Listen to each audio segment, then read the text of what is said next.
जय मानवता, जय विज्ञान, जय संविधान। मानस कोर्स में राजू कुमार। क्या नाम? आज हम लोग आए हैं यहाँ जो सानिया मैम है इनके सेंटर पे, और ये सेंटर ये केंद्र संख्या 10 पे आज हम लोग आए हैं। और यहाँ पे जो है क्योंकि यहाँ नई शुरुआत हुई, लॉकडाउन के पहले ही हमारी मुलाकात सानिया मैम से हो नहीं पाई थी, लेकिन इनसे संबंधित जो व्यक्ति थे उनसे हमारी मुलाकात हुई थी। और उसके बाद लॉकडाउन के तुरंत बाद हम लोग यहाँ मिले।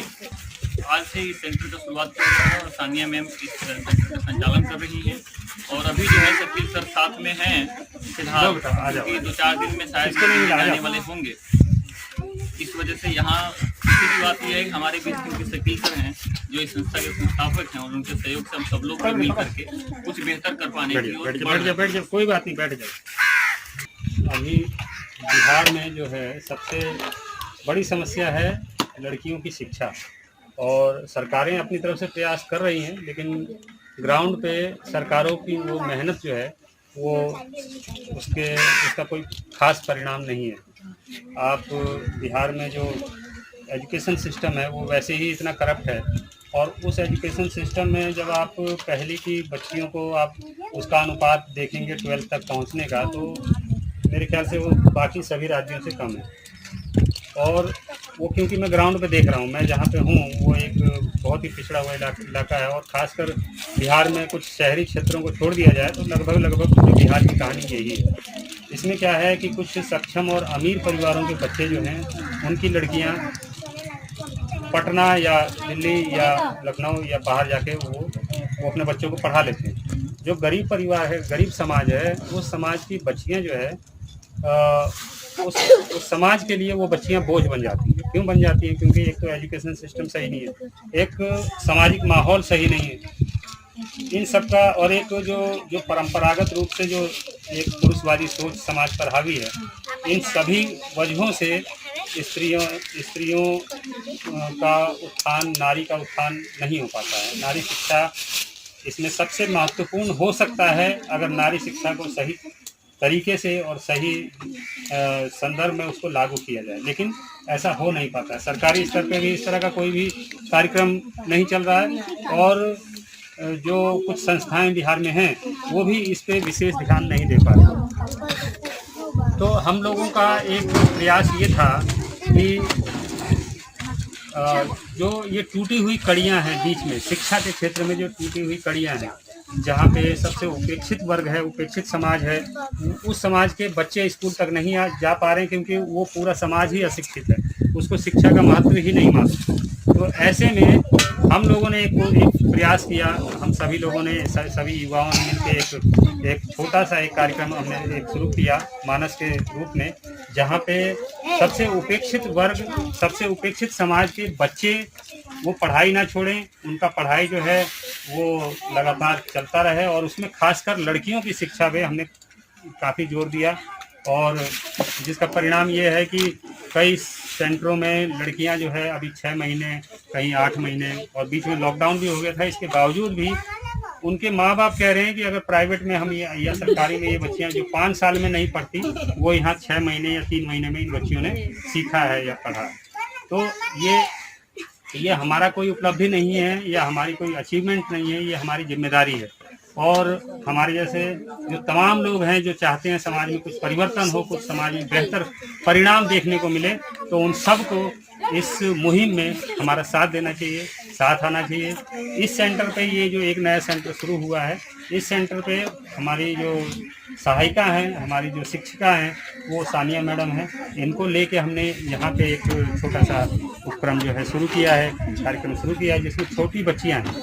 अब ये सारी बच्चियाँ अगर इनको हम ना जोड़ें शिक्षा से, तो कुछ ही समय में इनकी ये घर वालों की लापरवाही की वजह से और व्यवस्था की खामियां की वजह से ये सारी बच्चियां पढ़ाई छोड़ देंगी, और 1-2 साल में इनकी ज़िंदगी भी दूसरी जो समाज में और औरतें हैं और उनकी ज़िंदगी है। एक मेरी कविता है तरीकशील भारत पे, जिसमें मैंने लिखा है, ब्याह है, बच्चा और बीमारी, बिहार की यही कहानी है। तो उसी व्यवस्था का ये चक्र बन के, उसी व्यवस्था का हिस्सा बन के, उसी व्यवस्था में ये पिस के ये बच्चियां भी, इनकी ज़िंदगी भी बर्बाद हो जाएगी।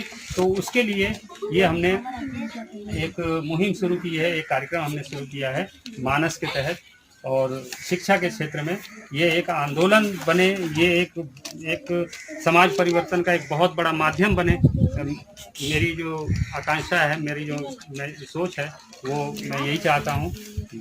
मेरा एक सपना है कि मैं बिहार को भी 100% साक्षर देखना चाहता हूँ। बिहार की लड़कियों को भी दूसरी लड़कियों की तरह, जो शहर की लड़कियाँ हैं जिन्हें हम कहते हैं कि फलाना लड़की वहाँ पे लड़कियों की शिक्षा के मामले में वो राज्य सबसे ऊपर है, या पंजाब हो या दिल्ली हो, गुजरात हो, केरल है, इसके तर्ज पे हमारे बिहार से भी लड़कियां निकले, लड़कियां पुलिस में जाएं, लड़कियां प्रशासनिक सेवा में जाएं, लड़कियां जो है समाज के हर क्षेत्र में जाएं, व्यवस्था के हर क्षेत्र में लड़कियां पहुंचें। इसके लिए जहां सरकारें नाकाम हो रही हैं, वहां हम लोगों की जिम्मेदारी बन जाती है कि हम लोग अपना मानव होने का कर्तव्य पूरा करें और इन लड़कियों को, इन बच्चियों को हम मेहनत करें और वहां तक पहुंचाएं। इसके लिए मैं चाहूँगा कि हमारी जो शिक्षिका हैं वो इसके बारे में बताएं और अपना अनुभव शेयर करें। तो आपकी खुद की शादी करके आपको यहाँ से हटा दिया जाएगा? नहीं। कैसे पढ़ा पाएंगे बताइए? नहीं, मैं अभी मतलब जैसे मैं हूँ वैसे इन लोगों को बनाऊंगी, अभी शादी नहीं करूँगी क्योंकि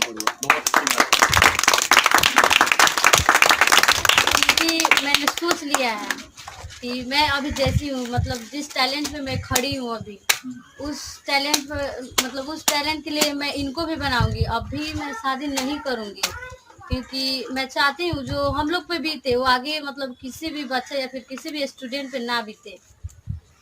इसलिए मतलब हम लोग का सोच है कि जैसे मतलब हमारे माता पिता या फिर भाई बहन पे गुजरे, वो लोग नहीं पढ़ पाए किसी भी कारण, यानी फैमिली मैटर के कारण, मतलब कुछ भी हो रीज़न, वो लोग किसी भी रीज़न से नहीं पढ़ पाए। अब इनके साथ वैसा ना हो जी, इनके साथ वैसा ना हो, और ना ही हम ये चाहते हैं कि आप लोगों के साथ वैसा हो, और ना ही हम होने देंगे। बहुत बढ़िया, बहुत अच्छा।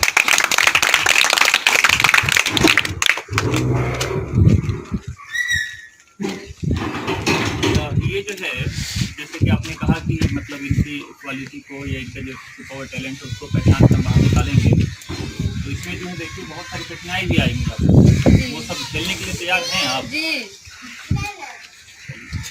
बहुत अगर अच्छी झेलने के लिए तैयार नहीं होते तो हम इनको पढ़ाते क्यों? सही बात। मतलब समाज हमसे पूछ रहा है कि मतलब ये सब पढ़ कर क्या करेंगे, काहे के लिए सब पढ़ रही हैं। आप क्या जवाब देंगे? उनको जवाब देना ये कि लड़कियां सिर्फ खाना नहीं बना सकती हैं, लड़कियां सिर्फ किसी को बनाकर खिला नहीं सकती हैं, लड़कियां पढ़ सकती है, कुछ बन सकती हैं।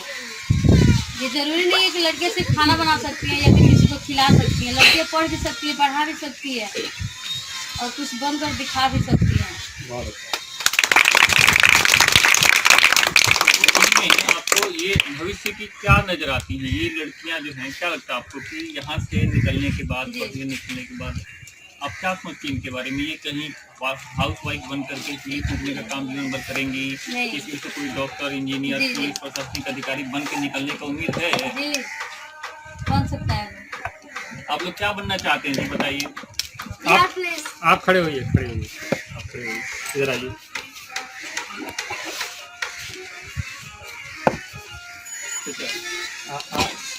आप पढ़ लिख के क्या बनना चाहते हैं? बिहार पुलिस में जाना चाहते हैं? सोनम कुमारी की सोनम कुमारी, सुमन, तो सुमन ऐसे नहीं लिखा जाएगा ना। देखो क्या लिखी हो तुम लिख दी हो सोनम कुमार। सबसे बड़ी सेवा होती है मानवता की सेवा। देश से भी ऊपर अगर कोई चीज़ है तो वो है मानवता। तो अगर हम किसी भी क्षेत्र में जाएं, चाहे हम पुलिस में जाएं, चाहे हम टीचर में जाएं, अगर हमारे अंदर मानवता है तो हम अपने आप ही मानवता के लिए काम करना शुरू कर देंगे। और हमारे अंदर अगर मानवता नहीं है, संवेदनाएं नहीं है, तो हम किसी भी बड़े से बड़ा अधिकारी बन के हम क्या करेंगे? हम करप्शन करेंगे, हम झूठ बोलेंगे, हम उसी पाखंड का हिस्सा हो जाएंगे। तो सबसे पहले जरूरी है कि हमारे अंदर मानवता का विकास है। मानवता क्या है? दूसरे मानव के बारे में सोचना, जो समाज में जो सबसे उपेक्षित है, सबसे पीछे है, उसके बारे में सोचना, उसके उत्थान के बारे में सोचना, उसके कल्याण के बारे में सोचना, ये मानवता है। अगर कहीं कोई भूखा है और हम पेट भर खा रहे हैं और हमारे अंदर उस भूखे के प्रति कोई संवेदना नहीं है तो इसका मतलब हम इंसान नहीं। और अगर हमारे अंदर संवेदना है और हमारे पास 4 रोटी है और वो भूखा है और उसमें से हम 2 रोटी उसको देते चाहे 1 रोटी उसको देते हैं 3 रोटी हम खाते हैं, तो ये क्या है, इसे मानवता कहते हैं। क्योंकि हम संवेदनशील हैं, हमारे अंदर संवेदनाएं हैं और जिसके अंदर संवेदनाएं होती हैं वही मनुष्य, वही मानव होता है। जिसके अंदर संवेदनाएं नहीं होती वो जानवर होता है, इंसान होके भी वो जानवर होता है।